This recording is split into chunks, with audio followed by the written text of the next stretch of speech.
Hello students, we are learning acid, bases and salts. So this is our third video of this chapter, and in this video we will start indicators topic. So what are indicators?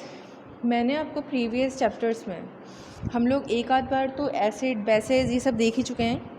हमारे topics में निकला था litmus paper के बारे में. Blue litmus solution turns into red, red turns into blue. तो ये कुछ हमने देखा था हमारे प्रीवियस वीडियो में. तो इस चैप्टर में, इस पार्ट में हम इस चैप्टर के इसको डिटेल में पढ़ेंगे कि what are litmus paper, what are litmus solution.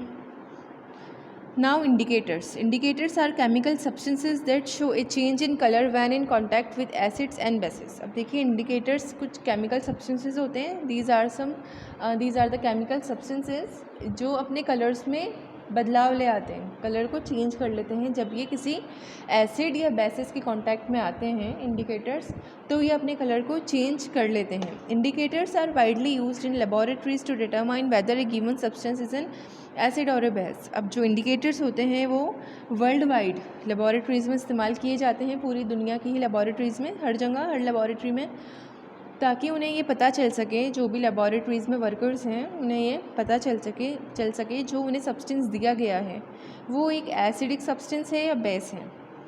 तो इसको पता लगाने के लिए हम इंडिकेटर्स का इस्तेमाल करते हैं. The first one is chemical indicators. अब देखिए इंडिकेटर्स भी दो पार्ट्स में डिवाइडेड हैं, नॉट दो parts actually, the three parts. The first one is chemical, the second one is natural and the third one is universal. So the chemical indicators, litmus solution और paper हम लोगों ने पढ़ चुके हैं. Litmus paper, litmus solution previous video में हमने देखा था, प्रीवियस चैप्टर में. तो लिटमस क्या है? आपको लिटमस जो चीज़ है केमिकल इंडिकेटर है, इसे आप केमिकल फॉर्म में भी ले सकते हैं, सॉल्यूशन फॉर्म में भी, लिक्विड फॉर्म में भी. और एक पेपर, ये दिख रहा है आपको येलो कलर का पेपर, ये स्ट्रिप लिटमस पेपर की एक स्ट्रिप काट के ली गई है. तो लिटमस क्या है? एक केमिकल इंडिकेटर है. Phenolphthalein and methyl orange are the most common widely used chemical indicators to determine acidic और basic substances. अब यहाँ आपको तीन केमिकल इंडिकेटर्स के नाम दिए गए हैं. The first one is litmus, आप उसे सॉल्यूशन में लीजिए या पेपर के फॉर्म में लीजिए. एक फिनोलेफ्थैलिन, ठीक है, और एक है मिथाइल ऑरेंज. तो ये तीन केमिकल इंडिकेटर्स हैं जिन्हें वाइडली यूज़ किया जाता है किसी भी सब्सटेंस को देखने के लिए, परखने के लिए, डिटरमाइन करने के लिए कि जो गिवन सब्सटेंस है, जो सब्सटेंस हमें दिया गया है वो एक एसिडिक है या बेसिक सब्सटेंस है. The first one is litmus. Litmus is the most commonly use indicator. अब सबसे कॉमनली यूज इंडिकेटर कौन सा है? Litmus. It is prepared from lichens.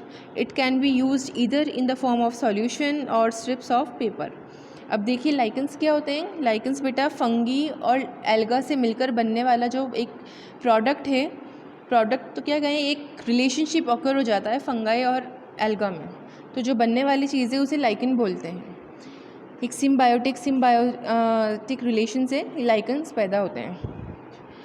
तो ये लाइकन से प्रिपेयर किए जाते हैं, ठीक है. और आप इन्हें सॉल्यूशन के फॉर्म में भी ले सकते हैं. लिटमस पेपर को लिटमस सॉल्यूशन के फॉर्म में भी लिया जाता है और पेपर के फॉर्म में भी बनाया जाता है. Blue litmus turns red in presence of acid. मैं आपको पहले भी बता चुकी हूँ कि जब एसिडिक आप किसी भी सब्सटेंस, अगर कोई सब्सटेंस एसिडिक है तो उसके ऊपर अगर आप लिटमस पेपर को या सॉल्यूशन को थोड़ा सा ड्रॉप कराएंगे या लिटमस पेपर को लगाएंगे तो ब्लू कलर का लिटमस रेड कलर का हो जाएगा. देखिए हमने तो यहाँ पे येलो कलर की स्ट्रिप लगा रखी है, ठीक है. येलो कलर की स्ट्रिप लगाई तो ऊपर से लिटमस पेपर कैसा हो गया? ऑरेंज हो गया, रेड हो गया. अब इसी रेड को अगर आप किसी बेस पे लगा देंगे, यानी गीले साबुन पर, आपके पास सोप्स होते हैं घरों पे, आप उस सोप के टच करोगे तो ये जो रेड कलर का पार्ट है ना, ये ब्लू हो जाएगा, ठीक है. And red litmus turns blue in basis, ठीक है. जो रेड कलर का लिटमस पेपर है ब्लू कलर में चेंज हो जाएगा. और यही ब्लू वाला अगर आप दोबारा किसी ऑरेंज के ऊपर या लेमन के ऊपर लगाएंगे तो हम पढ़ चुके हैं लेमन के ऊपर, लेमन के अंदर सिट्रिक एसिड होता है जो उसे खट्टा टेस्ट देता है. तो ये जो ब्लू कलर का पार्ट होगा ये दोबारा से रेड हो जाएगा. Phenolphthalein and methyl orange are two other important indicators used in laboratories. Phenolphthalein becomes colorless in the presence of acid while it turns pink in the presence of A base. अब देखिए, जब फिनोलेफ्थेलिन एक chemical है, जब आप इसको acid के अंदर डालेंगे तो ये एसिड की वजह से, जैसे आपने नींबू निचोड़ दिया फिनोलेफ्थेलिन के अंदर, तो ये कैसा हो जाएगा, कलरलेस, का सारा कलर गायब हो जाएगा, ठीक है। और अगर आपने उसी कलरलेस फिनोलेफ्थेलिन के अंदर थोड़ा सा साबुन घोलकर डाल दिया, तो उस साबुन की वजह से, क्योंकि साबुन एक बेस है, वो पिंक कलर एक्वायर कर लेगा, फिनोलेफ्थेलिन। Now methyl orange turns pink in the presence of acid and it turns yellow in the presence of base। अब देखिए, मिथाइल ऑरेंज है, ये भी एक केमिकल है, तो जब आप इसके अंदर एसिड डालेंगे तो ये पिंक कलर का हो जाएगा, और जब आप इसके अंदर दोबारा कोई बेस डाल देंगे, साबुन डाल दिया आपने थोड़ा सा गीला सा साबुन, तो ये येलो कलर एक्वायर कर लेगा, पिंक कलर से येलो कलर में चेंज हो जाएगा। Neutral substances examples are water, sodium chloride and sugar do not show a change in colour with any indicator. अब देखिए, ये कुछ न्यूट्रल सब्सटेंसेस के नाम आए हैं जो ना एसिडिक हैं ना बेसिक हैं, ये न्यूट्रल हैं, ठीक है। ना एसिड्स के साइन शो करते हैं, ना बेसिस के साइन शो करते हैं। तो यहाँ 3 एग्जाम्पल्स आपको दिए गए हैं। The first one is water, दूसरा है सोडियम क्लोराइड, कॉमन सॉल्ट, घरों पर जो नमक प्रेजेंट होता है, and the third one is sugar, ठीक है। ये क्या करते हैं, जब आप इनके अंदर आप लिटमस पेपर डालो या लिटमस सॉल्यूशन डालो, pour up करो, तो ये कोई भी कलर चेंज नहीं करते। The second one is natural indicators. Indicators that are prepared from natural substances such as flower, roots, stem and leaves are called natural indicators। अब देखिए, नेचुरल इंडिकेटर्स क्या होते हैं, जो नेचुरल सब्सटेंस से तैयार किए जाएं, ठीक है। इंडिकेटर्स होते हैं ये भी एसिड और बेसिस की प्रेजेंस में कुछ साइंस शो करते हैं, लेकिन इन्हें हम नेचुरली प्रिपेयर करते हैं। जैसे ऊपर केमिकल इंडिकेटर्स को तो हमने केमिकल से प्रिपेयर किया था, ये नेचुरल इंडिकेटर्स को हम लोग कैसे प्रिपेयर करते हैं, फ्लावर से, रूट से, किसी भी प्लांट के स्टेम ले लेंगे, लीव ले लेंगे, तो ऐसे इंडिकेटर्स नेचुरल इंडिकेटर्स कहलाते हैं। For example, extracts of China rose flowers, ठीक है, beet root, turmeric and juice of red cabbage are common natural indicators. अब यहाँ देखो, आपको नेचुरल इंडिकेटर्स के कुछ एग्जाम्पल दिए गए हैं। एक तो है extractions of China rose flower, दूसरा है बीट रूट, चुकंदर आपका जो होता है, टर्मरिक है हमारी हल्दी, और juice of red cabbage, red colour के कैबेज का जूस, ठीक है। ये कुछ कॉमन नेचुरल इंडिकेटर्स हैं। The juice of red cabbage gives a deep red color in an acidic solution, purple in neutral solution and green or yellow in a basic solution। Onion juice also shows similar color changes। अब red cabbage को देखिए, आप जो red cabbage का juice है, अगर आप उसके जूस को एसिडिक सॉल्यूशन में थोड़ा सा उसके जूस में डाल देंगे तो वो एक डीप रेड कलर का हो जाएगा, ठीक है। न्यूट्रल सॉल्यूशन में पर्पल कलर का आ जाएगा, पर्पल कलर एक्वायर कर लेगा। न्यूट्रल सॉल्यूशन मतलब आपने उसमें थोड़ा सा वाटर डाल दिया, या सोडियम क्लोराइड नमक डाल दिया, या शुगर के अंदर आपने ये डीप रेड कलर डाला, तो वो न्यूट्रल हो जाएगा, ठीक है, वो पर्पल कलर का हो जाएगा। एंड ग्रीन और yellow in A basic solution, ठीक है। अब या तो ग्रीन कलर एक्वायर करेगा बेसिक सॉल्यूशन में, या येलो कलर।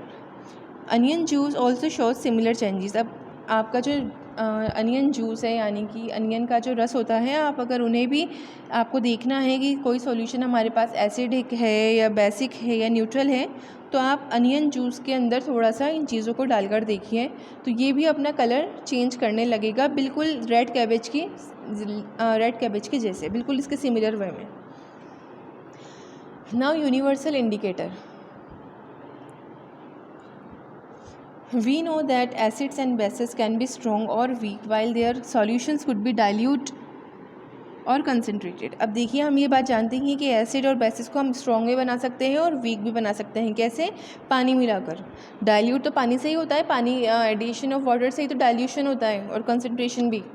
तो पानी को मिलाकर हम किसी भी एसिड और बेस को वीक भी कर सकते हैं, और पानी को कम करके हम किसी भी एसिड और बेस को कंसनट्रेटेड यानी स्ट्रॉन्ग भी बना सकते हैं। How do we differentiate between a strong and a weak acid और बेस? अब हम कैसे इन्हें आपस में डिफ्रेंशिएट करेंगे कि वीक एसिड में क्या है, क्या प्रॉपर्टीज़ हैं, और जो वीक बेस है, स्ट्रॉन्ग बेस है, इनमें क्या प्रॉपर्टीज़ अलग अलग हैं। Similarly, how can we determine whether a given acidic और बेसिक सॉल्यूशन इज़ कंसनट्रेटेड और डाइल्यूटेड? अब बताइए, अब हमें ये भी पता लगाना है कि हम कैसे पता लगाएंगे कि जो हमें एसिड का सैंपल दिया गया है, जो हमें बेस का सैंपल दिया गया है, वो कंसनट्रेटेड है या डाइल्यूटेड है, यानी उसके अंदर पानी का अमाउंट प्रेजेंट है या नहीं, और प्रेजेंट है तो कितना प्रेजेंट है कि वो डाइल्यूट है भी या नहीं।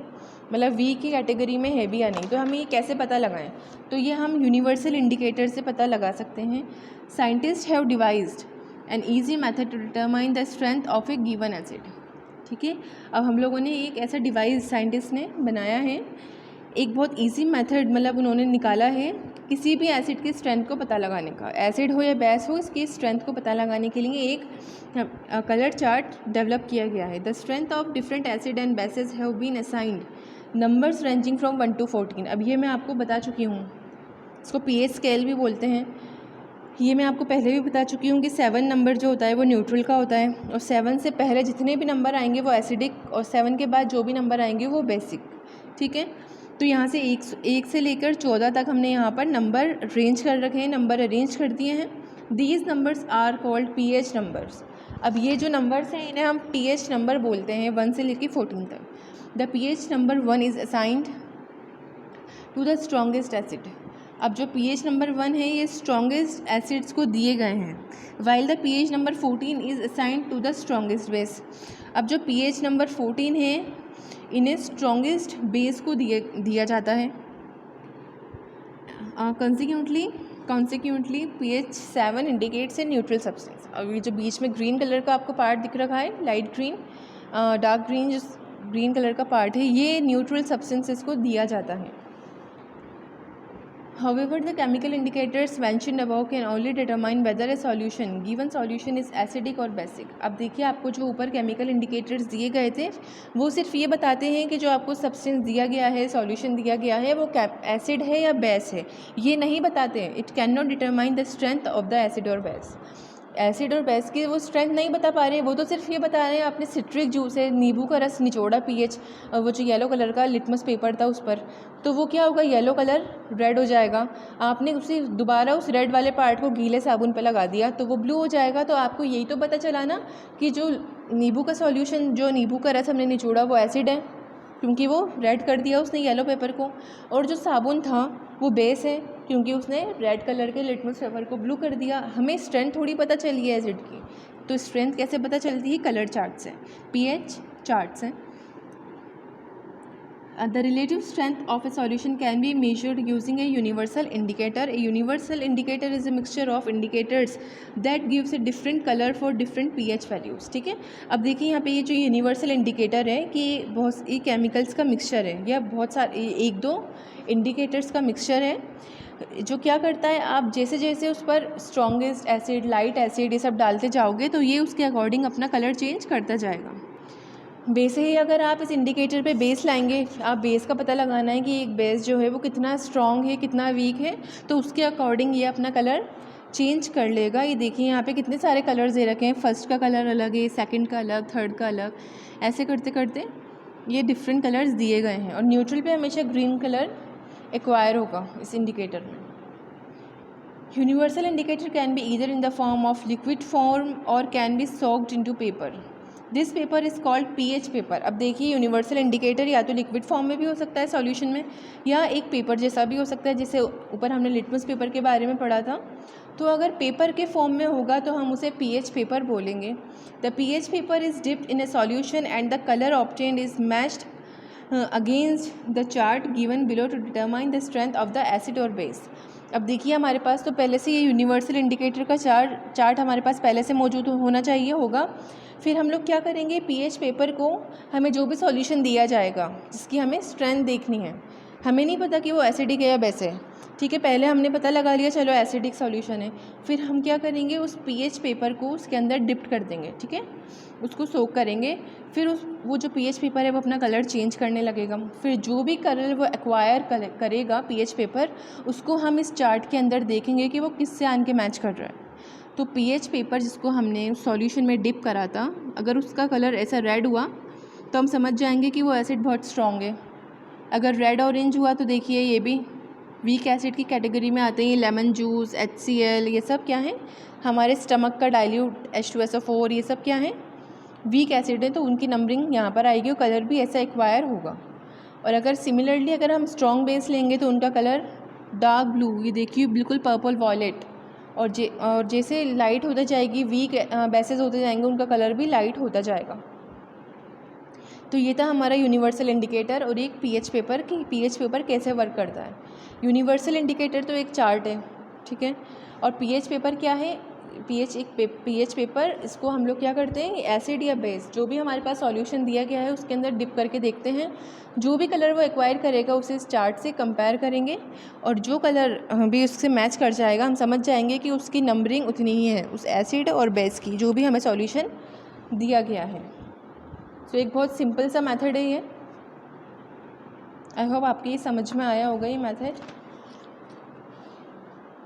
Now come on to salts. Salts are a group of chemical compounds formed by the reaction of an acid with a base। अब देखिए जब हम किसी बेस और एसिड का आपस में रिएक्शन करवाते हैं, उन्हें आपस में डिज़ोल्व करते हैं, घोलते हैं, मिलाते हैं, तब सॉल्ट्स बनते हैं। The chemical reaction in which an acid reacts with a base to form salt and water is called neutralisation reaction.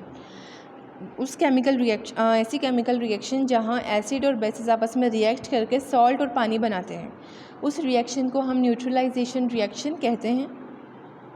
A neutralization reaction can be summed up in the equation given below, acid plus base equals to salt plus water। ठीक है ना, इसको पूरी reaction को हम लोग क्या बोलेंगे, न्यूट्रलाइजेशन रिएक्शन कहेंगे। इसको ऐसे लिख सकते हैं हम लोग। केमिकल आपको मैंने बताई थी प्रीवियस चैप्टर में, 4th चैप्टर में बताना कि कैसे हम लोग केमिकल रिएक्शन को रिप्रेजेंट करते हैं। यहाँ पे पहले रिएक्टेंट्स लिखते हैं, बीच में एरो लगाते हैं, यहाँ प्रोडक्ट लिखा जाता है। तो न्यूट्रलाइजेशन के रिएक्टेंट्स क्या हुए, एसिड और बेस, और प्रोडक्ट क्या हुआ, salt and water. Different acids on reaction with different basis produce different salts. अब देखिए जो एसिड्स हैं ये भी अलग अलग तरीके के होते हैं, तो हम हमेशा एसिड और बेसिस जो भी लेंगे, हम जिस हिसाब से भी एसिड लेंगे, जैसा भी बेस लेंगे, उसी के अकॉर्डिंग सॉल्ट बनेगा, ठीक है। तो अलग अलग एसिड्स और बेस आपस में रिएक्शन करके अलग अलग सॉल्ट्स बनाते हैं। फॉर एग्जांपल कॉमन सॉल्ट और table salt sodium chloride is formed by the reaction of hydrochloric acid and sodium hydroxide. अब देखिए जो कॉमन सॉल्ट हम लोग पानी से निकालते हैं, सी वाटर को एवापोरेट करके, उसे लेबोरेटरी में भी बनाया जा सकता है। कैसे बनाया जा सकता है, आप HCl लीजिए, हाइड्रोक्लोरिक एसिड और सोडियम हाइड्रोक्साइड की रिएक्शन करवाइए। HCl और NaOH दोनों ही स्ट्रॉन्ग एसिड्स और स्ट्रॉन्ग बेस हैं, तो जब इनके रिएक्शन होगा तो सोडियम क्लोराइड लेबोरेटरी में बनेगा, sodium chloride salt, common salt जिसे हम खाते हैं, और पानी भी निकलेगा as a by product. The reaction between vinegar and baking soda which we learned in the previous chapter is also an example of neutralization reaction। अब देखिए हमने हमारे प्रीवियस चैप्टर में विनेगर और बेकिंग सोडा की हमने रिएक्शन देखी थी, यस ऑफ कोर्स देखी थी। तो हमने इस चैप्टर में देख लिया कि vinegar is an acetic acid, 3-5% solution of acetic acid. तो ये विनेगर क्या हुआ, एसिड हुआ, और baking soda is a base. हम एग्जाम्पल पढ़ चुके हैं बेसिस के प्रीवियस क्लासेस में, बेकिंग सोडा एक बेस है। तो ये इन दोनों के आपस में जो हमने रिएक्शन करवाया था ये भी एक न्यूट्रलाइजेशन रिएक्शन थी। In this reaction vinegar acetic acid reacts with baking soda, जिसे हम सोडियम बाइकार्बोनेट बोलते हैं, to produce a salt, water and carbon dioxide. अब देखिए जब इस रिएक्शन में हमने विनेगर और बेकिंग सोडा की रिएक्शन करवाई थी तो जो केमिकल कंपाउंड प्रोड्यूस हुआ था वो सॉल्ट था। साथ के साथ हमने ये भी देखा था कि वाटर भी रिलीज़ हुआ है और कार्बन डाइऑक्साइड भी रिलीज़ हुई हैं। ये आप खुद भी देख सकते हैं। पेज नंबर किस पर है ये, 50 पर, पेज नंबर 50 की एक्टिविटी है, उसमें हमने बेकिंग सोडा का और विनेगर का रिएक्शन करवाया था, और उसमें कार्बन डाइऑक्साइड और वाटर तो हमने लिखा ही था, साथ के साथ हमने लिखा था अदर सब्सटेंस। तो अदर सब्सटेंस क्या था, सॉल्ट रिलीज़ हुआ था, सॉल्ट बना था जो आपकी कोर्स में नहीं था, इसलिए हमने वहाँ पे अदर सब्सटेंस लिख दिया था सॉल्ट की जगह।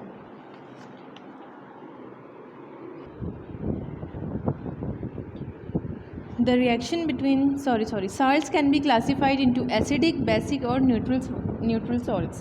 अब देखिए हम लोग सब्सटेंसेस की तरह साल्ट्स को भी हम लोग 3 पार्ट्स में डिवाइड कर सकते हैं, एसिड, बेसिक और न्यूट्रल साल्ट। जो हमारे घरों पे हमें अवेलेबल होता है वो न्यूट्रल सॉल्ट होता है, सोडियम क्लोराइड।